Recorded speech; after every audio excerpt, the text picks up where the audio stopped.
우리는 대림절 네 번째 주일로 지킵니다. 대림절은 총 네 번의 주일을 지내면서 예수 그리스도를 기다리는 기간입니다. 초가 4개가 있죠? 그죠? 네. 초록, 보라색 초입니다. 보라색 초가 4개인데, 저 요즘에는 로망 카라를 입지 않는데, 이 절기, 이 대림절 절기 기간에 상징하는, 기다림을 상징하는 색깔이 보라색입니다. 그래서 저 예전에 로망 칼라를 입을 때는 이 안에 있는 셔츠 색깔도 보라 색깔로 하고 있고요. 예전에 우리 원로 목사님 때 이 성전 짓기 전에 예전 구성전에 있을 때 강대상이 있었죠. 그 강대상에는 앞에 휘장을 내리죠. 기억나시죠? 예, 이 휘장의 색깔이 이때는 대림절 기간에는 보라색으로 색깔을 합니다. 4가지 초를 다 보라색으로 해서 대림절 첫 번째 주일, 두 번째 주일, 세 번째, 네 번째 주일을 초를 하나씩 밝히는 거예요. 가운데 있는 흰색은 뭐냐? 가운데 있는 흰색은 성탄절에 오시는 왕이신 예수님. 그래서 이 흰색은 왕을 상징하는 거예요. 그래서 왕이신 예수님의 불을 밝히는 것이 25일 날 밝히게 되는 겁니다. 우리는 지난 3번의 대림절 주일을 지키면서 대림절 기간에 예수 그리스도를 기다리는 마음과 자세에 대하여서 묵상을 했습니다. 오늘은 대림절 마지막 주일인 4번째 주일입니다. 오늘은 우리는 왜 예수님을 기다리는가에 대한 묵상을 하려고 합니다. 여러분은 왜 예수 그리스도를 기다리십니까? 흔히들 말하기를 예수님 이렇게 말하면 가장 많이 연상되는 단어가 뭐죠? 예수님 그러면 뭐? 사랑. 그죠? 예, 사랑. 그래서 우리는 그렇게 말합니다. 예수님 그러면 사랑, 그러면 예수님은 우리를 사랑하십니다. 이렇게 말하죠. 또 그래서 우리의 반응은 뭐예요? 나는 예수님을 사랑합니다. 그렇게 반응합니다. 그래서 우리는 예수님과의 관계성에 있어서도 두말할 필요도 없이 사랑이라고 말하는 거예요. 예수님과 나와의 관계는 사랑의 관계다. 그렇게 말합니다. 모든 길은 어디로 통해요? 로마로 통한다. 그렇게 말하듯이 예수님이라고 말하면 모든 것은 사랑이다. 그렇게 표현합니다. 그래서 오늘 질문이 뭐라 그랬죠? 우리는 왜 예수님을 기다리는가? 라는 질문에 아마 주저할 것도 없이 뭐라고? 사랑하기 때문에 이렇게 대답할 수 있을 것입니다. 틀렸다고는 말할 수 없습니다. 하지만 보다 더 근본적인 성찰이 없이 그저 사랑하기 때문에 예수님을 기다립니다 라고 말한다면 그것은 더 깊고 더 넓은 사랑의 의미를 깨닫지 못하는 어리석음을 범하게 되는 것입니다. 그러면 우리는 왜 예수님을 기다리는 것입니까? 이 질문에 대하여서 보다 근본적인 성찰을 하기 위해서 자기 자신에 대한 정체성을 정확히 해야 될 필요가 있다는 거예요. 그러니까 내가 예수님을 기다리는 이유가 뭐냐? 라는 이 질문에 보다 더 근본적인 대답을 하려면 나의 정체성에 대하여 확실히 알아야 된다는 말이에요. 여러분의 정체성, 우리의 정체성, 나의 정체성. 나는 누구냐? 라는 거예요. 나는 어떤 사람이냐? 라는 겁니다. 이 질문에 대한 보다 정확하고 확실한 답을 가진 사람만이 왜 우리가 예수님을 기다리는가에 대한 답을 할 수 있다라는 것입니다. 그러면 이제 질문을 바꾸어서 나는 누구냐? 나는 어떤 사람이냐? 라는 나의 정체성에 대한 질문을 하게 됩니다. 오늘 본문은 누가복음 5장 27절로 32절 말씀 앞에 나오는 사건이 하나 있습니다. 그 사건이 우리에게 귀를 쏠깃하게 만드는 것입니다. 무슨 사건이죠? 누가복음 5장에 나오는 사건. 여러분이 잘 아는 베드로가 예수님을 만나서 그물이 찢어질 정도로 물고기를 많이 잡는 이야기입니다. 물고기를 잡는 데 있어서는 누구보다도 앞서 있다고 자부하는 베드로가 밤이 새도록 물고기를 잡으려고 했지만 한 마리도 못 잡는 실패자가 되었습니다. 베드로의 이러한 실패는 자기 자신만을 의지하며 살아온 교만함의 결과였습니다. 그렇습니다. 이 교만함이라는 것은요, 자기 자신만을 생각할 때에 생기는 병이에요. 교만이라는 건 나 자신만 생각하는 병이에요. 우리는 이런 생각을 할 수 있습니다. 베드로는 물고기를 잡는 업으로 일생을 살아온 사람이고, 그런 그가 물고기를 잡는 데 있어서만큼은 그 어느 누구보다도 뛰어났을 것이 분명한데, 물고기를 잡는 일에 뭐 굳이 다른 사람에게 물어보고 다른 사람의 의견을 생각할 필요가 있느냐 말이에요. 그럴 이유가 없죠. 자신의 경험과 자신의 판단을 기준으로 물고기를 잡는 것을 왜 교만이라고 말하느냐 이거예요. 그죠? 자기 전문 분야에 있어서 최고의 1인자일 경우에는 이런 생각은 더 짙어질 수 있다는 거죠. 하지만 잘 들으세요, 여러분. 교만함이라는 것은 다른 사람과의 관계에서 싹트는 것이 아닙니다. 그러니까 내가 어떤 한 사람과의 관계에서 내가 잘났다고 교만함이 싹트는 그런 관계가 아니에요. 교만함이라는 것은요, 하나님과의 관계에서 싹트는 거예요. 물론 사람들과의 관계에 있어서도 교만함은 작동을 합니다마는 보다 더 근본적이고 보다 더 원론적인 내용을 볼 때는 하나님과의 관계에 있어서 교만이 싹튼다는 거죠.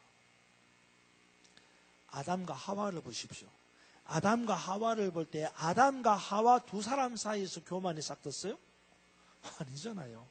아담과 하와가 두 사람이 서로 잘났다고 똑똑하다고 잘생겼다고 네가 잘났다 내가 잘났다 그렇게 교만이 아니잖아요. 아담과 하와를 보더라도 아담과 하와의 교만의 대상은 누구예요? 하나님이었어요. 하나님. 아담과 하와가 선악과를 따먹게 된 결정적인 이유 가운데 하나가 뭐예요? 저걸 먹으면 어떻게 해요? 눈이 밝아져서 그 다음이 뭐예요? 하나님처럼 하나님 같이 된다는 거예요. 하나님 같이 된다. 하나님처럼 된다. 이것은요, 단순하게 하나님을 닮는다라는 의미가 아니에요. 아담과 하와가 선악과를 따먹은 이유가 하나님처럼 하나님 같이 되는 것이라고 말할 때에 하나님을 닮는 것이라는 이 좁은 생각을 하면 착각이라는 거예요. 만약에 그렇게 좁은 의미로 하나님 같이 하나님처럼 된다. 다시 말해서 하나님을 닮는다 라고 생각한다면 그건 교만함이 아니라 뭐예요? 하나님에 대한 존경심이 되는 거예요. 그렇잖아요. 마치 우리가 어떤 유명한 사람을 존경하면서 그를 닮고 싶어 하는 것처럼 아담과 하와도 하나님을 존경하고 하나님을 닮고 싶은 마음이 있어서 하나님처럼 되려고 하나님 같이 되려고 하나님을 닮으려고 선악과를 따먹었다? 그건 말이 아니잖아요. 말이 안 되잖아요. 아담과 하와가 선악과를 따먹은 분명한 이유가 있습니다. 그것은 하나님의 자리에 앉고 싶은 것이에요. 아담과 하와가 하나님의 자리에. 다시 말해서 에덴 동산의 주인이자 왕이셨던 하나님을 끌어내리고 주인의 자리에, 왕의 자리에 아담과 하와가 앉고 싶었던 것입니다. 그래서 선악과를 따먹은 겁니다. 선악과를 따먹음으로 하나님이나 또 선악과를 따먹은 나나 눈이 밝아져서 모든 것을 다 알기는 마찬가지인데, 그죠? 나가 하나님 같이 되고 내가 하나님처럼 되었는데 뭐 굳이 하나님이 주인이 되어야 되고 왜 굳이 하나님이 왕이 되어야 되느냐, 그런 생각이 드는 거죠. 그래서 그 결과 내 안에 있는 주인이신 하나님, 내 안에 있는 왕이신 하나님을 빼냅니다. 뽑아내는 거죠. 그리고 그 자리에 내가 앉는 겁니다. 교만함이라는 거죠. 결국 이러한 교만함은 실패의 원인이 되었다라는 것입니다. 베드로 역시 실패하게 된 이유가 교만함 때문입니다. 베드로는 밤이 새도록 선악과만을 따먹은 채 자기 자신만을 의지하며 물고기를 잡으려 했다는 거죠. 결국 그러한 교만함이 물고기를 한 마리도 못 잡는 실패자로 전락하게 만든 것입니다. 그래서 베드로는 주님 앞에 이렇게 고백하죠. 뭐라고 그럽니까? 주여, 나를 떠나소서. 나는 주인이었습니다. 그렇게 고백하는 거죠. 그렇습니다. 베드로는 삶에 있어서 실패자이지만 영적인 면에서는 그런 죄인이었습니다. 예수님은 그러한 죄인에게 찾아가신 것입니다. 그리고 베드로에게 자기 자신이 죄인임을 깨닫게 해주신 겁니다. 그날 실패자로 바닷가에 있던 베드로는 그를 찾아오신 예수님을 만남으로 자기 자신이 실패자로서 끝난 것이 아니라 죄인으로 살고 있다는 것을 알게 된 거예요. 여러분 보세요. 예수님은 율법의 완성자이십니다. 그렇죠? 예수님 뭐라 그랬어요? 내가 율법을 폐하러 온 것이 아니라 율법을 완성하러 왔다. 예수님은 율법의 완성자이십니다. 율법을 폐하러 오신 분이 아니라 율법을 완성하러 오신 율법의 완성자이십니다. 로마서 7장 7절에 보면 율법은 어떤 기능이 있어요? 죄를 깨닫게 하는 기능이에요. 죄를 알게 하는 기능이 있습니다. 율법으로 말미암지 않고는 내가 죄를 알지 못하였노라. 로마서에서 바울이 그렇게 고백합니다. 그러니까 율법의 역할이 뭐예요? 죄를 깨닫게 하는 거예요. 그런데 예수님은 그런 율법의 완성자예요. 그러므로 예수님을 만나는 사람마다 뭘 알겠어요? 내가 죄인임을 알게 되는 거예요. 베드로도 예수님을 만나기 전까지는 그저 고기를 못 잡는 실패자였을 뿐이에요. 그런데 예수님을 만났어요. 율법의 완성자이신 예수님을 만나니까 이 실패의 원인이 교만함이 있었다는 것을 알게 되고 그것이 곧 죄라는 것을 알게 되고 율법의 완성자이신 예수님을 만남으로 내가 죄인임을 깨닫게 된 거예요. 그렇습니다. 예수님은 율법의 완성자이시고 그러한 예수님을 만나는 사람은 자기 자신이 죄인임을 깨닫게 되는 겁니다. 사랑하는 여러분, 이번 성탄절에 여러분을 찾아오시는 율법의 완성자이신 예수님을 만남으로 자기 자신이 죄인임을 깨닫는 은혜가 있기를 주님의 이름으로 축원합니다. 그래서 우리가 대림절날, 대림절 이 기간에 예수님을 기다리는 이유가 뭐냐? 그걸 대답하려면 내 정체성을 알아야 된다는 거예요. 내 정체성은 뭐예요? 주님을 만나면 내가 죄인임을 깨닫게 되기 때문이라는 거예요. 뿐만 아니라 예수님이 이 땅에 오시는 그 사건은 내가 죄인임을 깨달을 뿐만 아니라 그 다음에 내가 죄인으로서 회개하도록 하기 위해서 예수님이 이 땅에 오신다는 거예요. 오늘 본문 32절을 보시기 바랍니다. 32절 같이 한번 읽겠다. 시작. 내가 의인을 부르러 온 것이 아니요 죄인을 불러서 회개시키러 왔노라. 다시 한번 시작.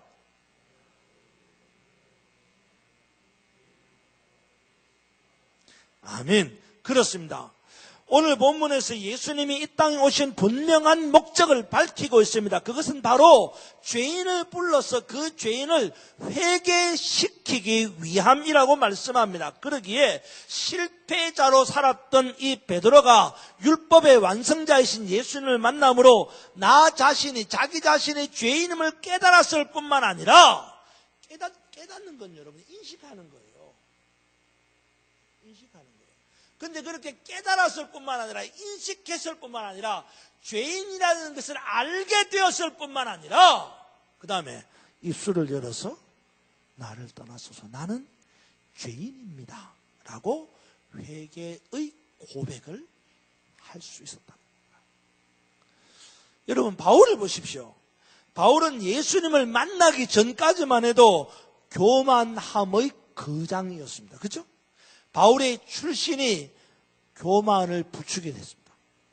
바울의 학문이 교만을 키웠습니다. 바울의 열심은 타의 추종을 불하는 열심이었고 그 열심이 교만함의 극치를 이루게 만들었습니다. 하지만 다메섹 도상에서 율법의 완성자이신 예수 그리스도를 만나게 됨으로 말미암아 바울은 자기 자신을 가리켜서 뭔 줄 알았어요? 죄인인 줄 알았습니다. 그리고는 마침내 디모데전서 1장 15절에 이런 고백을 한다. 내가 죄인 중에 괴수입니다 라고 회개의 고백을 하는 거예요. 다시 오늘 본문으로 돌아와서 32절을 보시기 바랍니다. 여러분이 읽었죠? 내가 의인을 부르러 온 것이 아니라 죄인을 불러 회개시키러 왔노라. 그렇습니다. 예수님이 이 땅에 오시는 것은 죄인을 불러서 회개시키기 위함이었습니다. 율법의 완성자이신 예수님을 만남으로 죄인임을 깨닫게 하실 뿐만 아니라 인격적으로 깨달은 인지한 그것을 내 입술을 열어서 고백합니다. 나는 죄인입니다. 회개의 고백을 하게 만드는 것입니다. 왜? 그래서 하나님 나라의 백성으로 회복시키시려는 것입니다. 2019년 12월 25일 성탄의 아침에 예수님께서 우리를 찾아오십니다. 우리는 지금 그런 예수님을 기다리고 있는 겁니다. 죄인임을 깨닫게 하시는 예수님을 기다리는 거예요. 그렇게 죄인임을 깨달은 죄인임을 인지한 우리가 예수님을 만남으로 입술을 열어 나는 죄인입니다. 회개의 고백을 할 수 있기 때문에 내가 예수님을 만나기 위하여 기다리는 것입니다. 대림절 네 번째 주일을 맞이하는 여러분, 우리는 왜 예수님을 기다립니까? 이제 우리는 더 이상 인생의 실패자로 끝나는 것이 아니라 죄인임을 깨닫는 것입니다. 예수님을 만나게 되므로.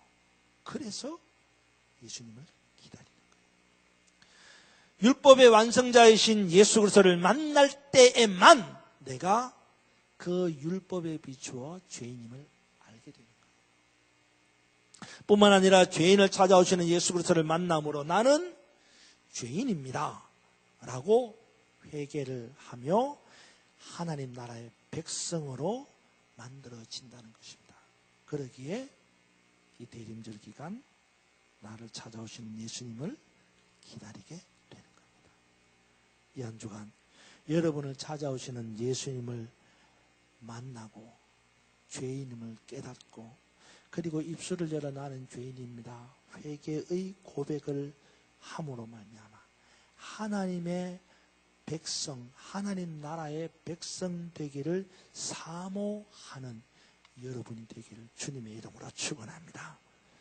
이 대림절 기간 남아있는 얼마 기간 동안만이라도 우리 주님이 정말로 나를 찾아오시는 이유를 분명히 알고, 그리고 그 주님의 찾아오심을 중심으로 사모하여서 그 주님을 만남으로 정말 하나님 나라의 백성으로, 하나님의 자녀로 회복되어지는 성탄의 아침이 되기를 주님의 이름으로 축원합니다.